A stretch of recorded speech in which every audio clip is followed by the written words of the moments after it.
$850,000 for security. If we had this additional revenue, we wouldn't need to do that. Previous years when we needed to redo turf fields and tracks, to redo each turf field, just to resurface it, it's $500,000 each.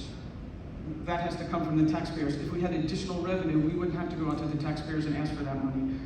Same thing with HVACs and roofing. We can now budget that and not have to go out to the taxpayers for additional funds and revenue. So all of the taxpayers benefit the most. I wish Mr. Heap was here because he pretty much admonishes us each and every meeting to find additional revenue sources and stop increasing taxes.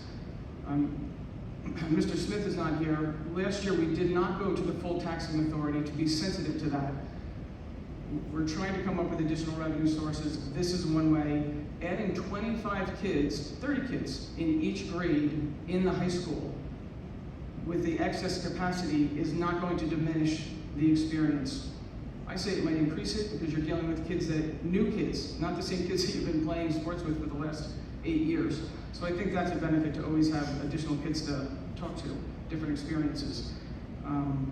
So I just wanted to mention that the benefits are strictly to all the taxpayers, and if I can extrapolate, having done budgets for the last 14 years on the Board of Ed, if we don't get additional revenue, and again, it's still proposal, let's say we don't get this additional revenue, what I can guarantee you is we will absolutely have to increase sizes at the high school.